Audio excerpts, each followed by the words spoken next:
PCB सदर महबूबा मुफ्ती आज भी सुप्रीम कोर्ट में दफा 370 पर समाअत के दौरान मौजूद रही और इस मौके पर मीडिया से बात करते हुए महबूबा मुफ्ती ने कहा कि मोदी हुकूमत ने जल्दबाजी में दफा 370 को खत्म करने का फैसला किया है।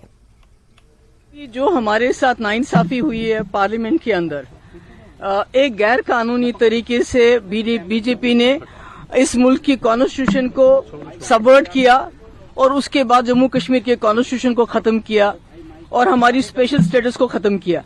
अब ये जो सुप्रीम कोर्ट है, मेरे नजदीक सुप्रीम कोर्ट को ये देखना है क्या वो भगवान कृष्ण का रोल करना चाहते हैं या धृतराष्ट्र का। अगर भगवान कृष्ण का रोल अदा करना चाहते हैं तो उनको देखना पड़ेगा कि जो हमारे साथ अन्याय हुआ है, जो पाप हुआ है, उसको दुरुस्त करना पड़ेगा। अगर वो ऐसा नहीं करते हैं तो फिर धृतराष्ट्र की तरह वो जो है आंखों से पट्टी बांध के अगर वो रोल करना चाहते हैं तो वो हम उसमें क्या कहें। हम उनसे हम तो कुछ नहीं कह सकते। हम तो चाहते हैं कि जो सुप्रीम कोर्ट है, क्योंकि पूरे जम्मू कश्मीर के लोग इस वक्त देख रहे हैं सुप्रीम कोर्ट की तरह, क्योंकि एक चीज अभी बची है हमारे जम्मू कश्मीर के मुल्क के रिश्तों में, वो ये सुप्रीम कोर्ट है। तो इसलिए अब सुप्रीम कोर्ट पे डिपेंड करता है कि वो क्या करना चाहते हैं। मगर मैं ये एक बात बताना चाहती हूँ कि सुप्रीम कोर्ट से हमें उम्मीद है कि वो इंसाफ देंगे।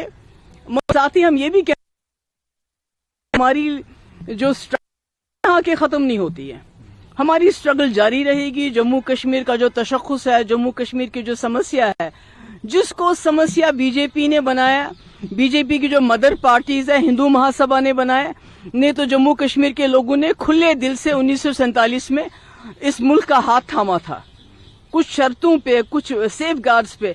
मगर हिंदू महासभा ने उसी वक्त ये शोर मचाना शुरू किया, एक संविधान, एक विधान, एक प्रधान, जिसकी वजह से कश्मीर के, जम्मू कश्मीर के लोगों को लगा कि ये लोग तो हमें धोखा दे रहे हैं, हमसे वादा करने के बाद ये हमसे सब कुछ छीनना चाहते हैं, जिसकी वजह से जम्मू कश्मीर की समस्या आज तक यहाँ पहुंची। और 2019 में जिस वक्त इन्होंने 370 को गैर आईनी तरीके से खत्म किया। उमर अब्दुल्ला ने कहा कि बीजेपी की साबिक मरकजी हुकूमतों और बहुत सी दूसरी ताकतों ने नेशनल कॉन्फ्रेंस को खत्म करने की भरपूर कोशिश की, लेकिन वो ऐसा नहीं कर सके। शेख मोहम्मद अब्दुल्ला के विजन को चीफ जस्टिस ऑफ इंडिया ने तस्लीम किया है। एनसी ने कभी बंदूक या किसी भी किस्म के तशद्दुद की हिमायत नहीं की, जब हर जगह बंदूक का राज था। 370 खत्म हो गया कहने वाले लोग सुप्रीम कोर्ट में समाअत शुरू होने के बाद इस पर बात करने लगे हैं। गुलाम नबी आजाद के हिंदू वाले बयान पर उमर अब्दुल्ला ने कहा कि मुझे नहीं मालूम कि गुलाम नबी आजाद ने किस तनाजुर में बात की है, उनसे पूछे कि वो किसको खुश करना चाहते हैं। इस तंजीम को मिटाने में कोई कसर बाकी नहीं रखी गई है। जब से देखें तब से हम साजिशों का मुकाबला करते आए हैं। मुकम्मल कोशिश रही कि कम से कम जम्मू कश्मीर की सरजमीन से ये हल का झंडा जो है ये उठ जाए। लेकिन कुछ तो है कि इनकी लाख कोशिशों के बावजूद आज भी लोग इस तंजीम के साथ जुड़ने के लिए तैयार होते हैं। शायद इसी बात का नतीजा है कि आखिरकार सच को ज्यादा देर छुपाया नहीं जा सकता। लाख कोशिशें बीजेपी की, उनके साथी पार्टियों की, मरकज की हुकूमत की, यहां की एडमिनिस्ट्रेशन की, कि शेर कश्मीर को वो जलील करें, शेर कश्मीर का नामो निशान यहां के लोगों के दिलों से हटाएं। मैं कुछ हद तक इस बात को अपनी छोटी सी कामयाबी समझता हूं। तो जो लीडर कल तक कह रहे थे कि 370 गया, इसको भूल जाओ, ये कभी वापस आने वाला नहीं है, उन्होंने भी अब करवट ली, उनकी तकरीरों में भी बदलाव आया। आज वो भी कहने पर मजबूर हुए कि 370 जो है जम्मू कश्मीर के लोगों के साथ जुड़ा हुआ मामला है, इसके साथ छेड़छाड़ नहीं किया जाना चाहिए था। बीजेपी जम्मू कश्मीर के सदर रविंद्र रैना ने कहा कि 370 पर सुप्रीम कोर्ट में समाअत जारी है और समाअत के दौरान किसी भी सियासी जमात को कोई गैर मुस्तहकम बयान जारी नहीं करना चाहिए जिससे दूसरों के लिए मसाइल पैदा हो। बीजेपी लीडर ने कहा कि सुप्रीम कोर्ट जो भी फैसला देगा वो सबके लिए काबिल कबूल होगा और सुप्रीम कोर्ट के फैसले से पहले कोई बात न की जाए जिससे अमन अमान के मसाइल पैदा हो। उन्होंने पीडीपी और दीगर पार्टियों को तनकीद का निशाना बनाया। क्या कहेंगे, ये दौरा किस मकसद को लेकर है आपका? देखिए, पूरे जम्मू कश्मीर के अंदर भारतीय जनता पार्टी मेरी माटी मेरा देश ये कार्यक्रम यहाँ सरकार की ओर से हो रहे हैं। वहीं भारतीय जनता पार्टी के कार्यकर्ता भी गांव-गांव शहर-शहर मेरी माटी मेरा देश इन कार्यक्रमों को लेकर शानदार तरीके से पहले तिरंगा रैलीज निकाली गई, घर घर तिरंगा लहराया गया और फिर जो जश्न आज़ादी 15 अगस्त का दिन बड़ी शान से मनाया गया। और यहाँ राजौरी के इस बॉर्डर के एरिए धांगरी के अंदर यहाँ के नौजवानों ने भी इस किस्म के जश्न आज़ादी के कार्यक्रमों में बढ़ चढ़कर हिस्सा लिया। तो इस सारे बॉर्डर के एरिए का सीमावर्ती LOC के साथ लगे हुए एरिएज का मेरा इस समय टूर चल रहा है। राणा साहब, 370 की सुनवाई सुप्रीम कोर्ट में चल रही है। जम्मू कश्मीर में जब बीजेपी कहती थी 370 जो है पूरी तरह से दफन हो चुका है, पीडीपी कहती है कि जम्मू कश्मीर के लोगों को नई उम्मीद जो है वो जगी है और नया सियासी जो है सियासत शुरू हो गई है इस पर। देखिए, चूंकि ये मामला ज़ेरे अदालत है, हिंदुस्तान की सबसे बड़ी अदालत ऑनरेबल सुप्रीम कोर्ट के अंदर इसकी सुनवाई चल रही है और जब कोई भी मामला ज़ेरे सुनवाई हो और अदालत में हो उस वक्त किसी भी प्रकार की बयानबाजी करना या कोई सियासी तनकीद करना, पॉलिटिकल स्टेटमेंट देना वो ठीक नहीं होता है। इसलिए ऐसे मौके पर इस किस्म की कोई बयानबाजी कितना मजबूत है केस, क्या कहेंगे जिस तरह से वो? देखिए, केसेस जो बड़े बड़े कानून के दानिश्वर हैं वो लड़ रहे हैं, दोनों तरफ से कानून के माहिरीन इस केस को लड़ रहे हैं ऑनरेबल सुप्रीम कोर्ट में। 5 जजेस की बेंच है जिसमें खुद honourable chief justice of India Chandrachud ji भी उसमें मेंबर हैं। उनकी होगा और 370 वापस आएगा। देखिए, उम्मीद है पीडीपी की। देखिए,